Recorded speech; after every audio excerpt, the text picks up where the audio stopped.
जैसा कि last episode में हमने तैंग शैंग को देखा कि वो सी ड्रैगन वर्ल्ड मास्टर से लड़ रहा था और वो बुरी तरह हार रहा था और वो ये बात तो समझ गया था कि वो सोल टेक्निक का यूज करके सी ड्रैगन वर्ल्ड मास्टर से नहीं जीत पाएगा। इसलिए वो एक प्लान बनाता है और सी ड्रैगन वर्ल्ड मास्टर से कहता है कि अब तक जितने भी मैंने चैलेंजेस पास किए हैं वो सब फेयर होते थे, तो अब मैं इस मैच को भी फिर फेयर करना चाहता हूँ। सी ड्रैगन वर्ल्ड मास्टर जल्दी से ये मैच जीतना चाहते थे, इसलिए वो तैंग शैंग की एक बात को भी नहीं सुनते और उस पर तुरंत हमला कर देते हैं। वो अपनी ट्रू फॉर्म में आते हैं और तैंग शैंग पर अपनी ट्रू फॉर्म का यूज करते हुए सीधे अटैक कर देते हैं। तैंग शैंग को बहुत ज्यादा चोट आ जाती है और वो दूर जाकर गिरते हैं। तैंग शैंग के पेट से खून निकलने लगता है, लेकिन फिर भी वो हार नहीं मानता और खड़ा होता है। वो सी ड्रैगन वर्ल्ड मास्टर से कहता है कि मैं सीनियर की फील्ड की वजह से अपनी दोनों फील्ड्स यूज नहीं कर पा रहा हूँ। आपकी सोल पावर भी मेरी सोल पावर से बहुत ज्यादा हाई है, लेकिन मेरे पास टोटल 5 सोल बोन है। इन 5 में से 4 सोल बोन लाखों साल पुरानी है, जिस वजह से सोल टेक्निक में आप मुझसे बेहतर होते हुए भी मुझे हानि नहीं पहुंचा पाओगे।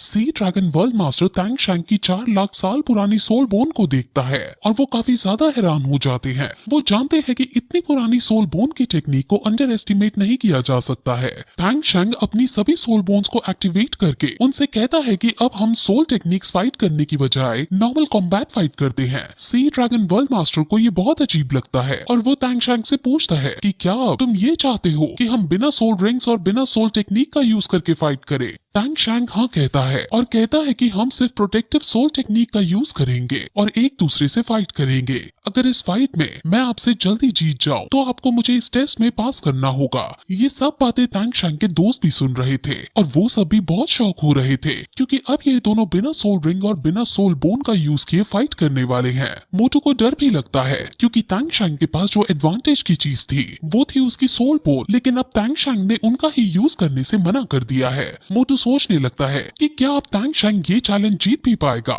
सी ड्रैगन वर्ल्ड मास्टर जीवो को भी देखते हैं और पूछते हैं कि क्या वो भी तुम्हारे साथ लड़ेगी, जिस पर तैंग शैंग मना करता है और कहता है कि इस मैच में सिर्फ आप और मैं लड़ेंगे।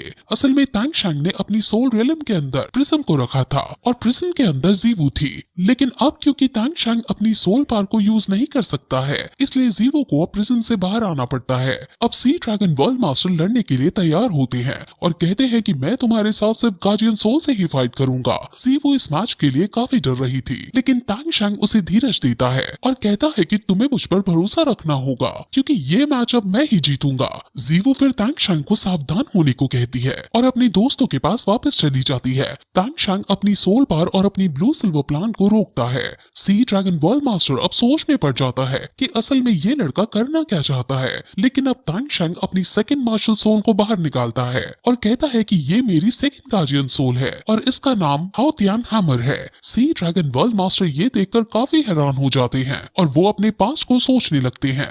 बहुत साल पहले एक और शख्स ऐसा था जिसके पास हाओ तियान हैमर था और वो बो साइक्सी से लड़ाई कर रहा था। बो साइक्सी ने अपनी सारी सोल पावर लगा दी थी और हाओ तियान हैमर ने अपने हैमर से बो साइक्सी पर हमला किया था और उनके टकराव से बहुत बड़ा विस्फोट हुआ था। वो आदमी भी बहुत ज्यादा ताकतवर था और उस विस्फोट का नजारा सी ड्रैगन वर्ल्ड मास्टर ने खुद अपनी आंखों से देखा था। अब इतने सालों बाद उन्होंने फिर एक ऐसे शख्स को देखा है जो बहुत ताकतवर है और उनके पास भी हाओ तियान हैमर है, इसलिए सी ड्रैगन वर्ल्ड मास्टर तैंग शैंग के हाओ तियान हैमर को देखकर शॉक हो रहे थे। वो अब तैंग शैंग से कहते हैं कि मैं तुम्हारे हाओ तियान हैमर की पावर को ट्राई करना चाहता हूँ और देखना चाहता हूँ कि आखिर इसमें कितनी ताकत है।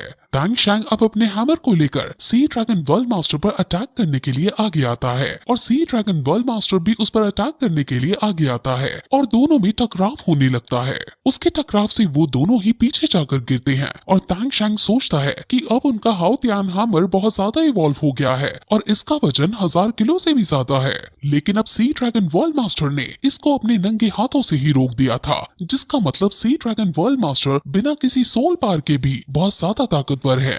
तैंग शैंग ये सब सोचने लगता है और वो टेंशन में आ जाता है। तैंग शैंग को हमने पहली बार इतना सोच विचार करते हुए देखा है। सी ड्रैगन वर्ल्ड मास्टर भी सोचते हैं कि मेरे हाथ इसको रोकने के चक्कर में कांपने लगे हैं और वो भी अब समझ जाते हैं कि हाओ तियान हैमर का सामना करना उनके लिए आसान नहीं होने वाला है। ये सीन बहुत ज्यादा आइकॉनिक लेवल का था। अब तैंग शैंग फिर से खड़ा होता है और वो अपने हैमर को सी ड्रैगन वर्ल्ड मास्टर पर फेंक कर मारता है और सी ड्रैगन वर्ल्ड मास्टर अब उसको पकड़कर रोकने की कोशिश करते हैं, लेकिन ऐसा करते वक्त वो बहुत पीछे चले जाते हैं और जब उनसे ज्यादा हैमर संभाला नहीं जाता तो उन्हें हैमर की डायरेक्शन चेंज करनी पड़ती है और वो हैमर को आसमान में उछाल देते हैं। टैंग शैंग को ये सही मौका दिखता है और वो उस हैमर को कैच करके फिर से सी ड्रैगन वर्ल्ड मास्टर पर हैमर से अटैक कर देता है, लेकिन सी ड्रैगन वर्ल्ड मास्टर जल्दी से खुद को संभाल कर इसे डॉज करने में कामयाब हो जाते हैं। अब सी ड्रैगन वर्ल्ड मास्टर भी आगे आकर टैंग शैंग पर अटैक करते हैं, लेकिन टैंग शैंग अब उनसे बचता हुआ उन पर रैंडम एयर कंटिन्यूअस अटैक से हमला कर देता है। सी ड्रैगन वर्ल्ड मास्टर उसके कंटिन्यूअस रैंडम अटैक से बच नहीं पा रहे थे और टैंग शैंग उन्हें पीट कर हवा में इधर उधर उछाल रहा था। अब ऐसा लग रहा था मानो जीत अब टैंग शैंग के कदमों में आ गई है, लेकिन टैंग शैंग जब अपना एक और स्ट्राइक उनको मारता है तो सी ड्रैगन वर्ल्ड मास्टर उसके हैमर को पकड़ लेते हैं और टैंग शैंग को घुमाकर दूर फेंक देते हैं और अब वो होश में आकर कहते हैं कि असली मैच अब शुरू होगा, जिसके बाद ये एपिसोड यहीं खत्म हो जाता है।